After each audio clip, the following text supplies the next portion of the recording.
नासिक कुंभ मेले में मुसलमानों को दुकान न देने के बयान पर अल्पसंख्यक आयोग के अध्यक्ष प्यारे खान ने अपनी प्रतिक्रिया दी है।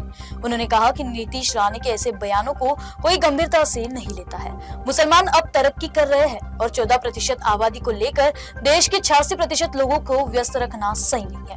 आगे उन्होंने क्या कहा, आइए देखते हैं। देखिए, पहले बात तो मैं आपको बताना चाहता हूँ कि नीतीश राणे जी को उनके इतने सारे बयान आगे कोई भी सीरियस लेता नहीं है और लेना भी नहीं चाहिए। दूसरी बात है कि मुसलमानों का बहिष्कार पिछले 70 सालों में इतना हो चुका है कि मैं आपको बता नहीं सकता। आप मुसलमानों का क्या बहिष्कार करोगे? मत जाइए उनकी पंचर की दुकानों पे, मत जाइए चाय के होटल पे, मत जाइए पान के ठेलों पर, मत जाइए बिरयानी की दुकान पर। इससे ज्यादा मुसलमानों का कुछ नहीं है। अगर आप 14% में अगर मुसलमान को अगर आप देखो तो उसमें से 0.50% भी मुसलमान जो है बड़े पैसे वाले नहीं होंगे। आप उसकी साइट पे जाके, इनकम टैक्स की साइट पे जाकर निकाल लीजिए। तो मुसलमान अब धीरे धीरे क्या तरक्की कर रहा है और ये 14% के चक्कर में देश के 84% लोगों को बिजी रखना ये बिल्कुल ठीक बात नहीं। इस देश के जो सच्चे सनातनी है, जो सबसे बड़े जो इस देश के सबसे बड़े हिंदू कहा जाता है जिनको, उनके मुंह से कभी आपने ऐसे शब्दों का प्रयोग सुना है या उनके मुंह से कभी ऐसी बातचीत सुनी?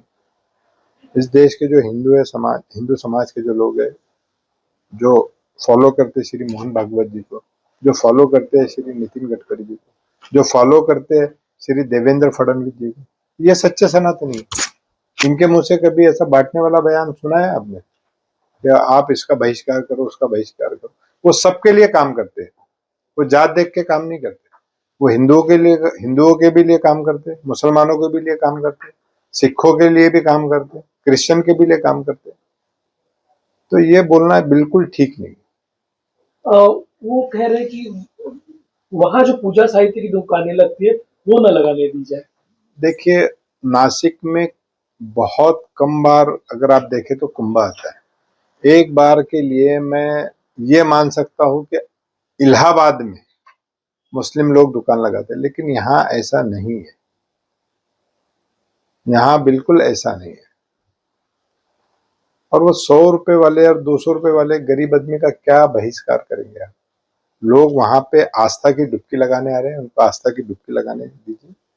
उनके मन को डाइवर्ट मत करिए, उनके मन को डाइवर्ट मत कीजिए।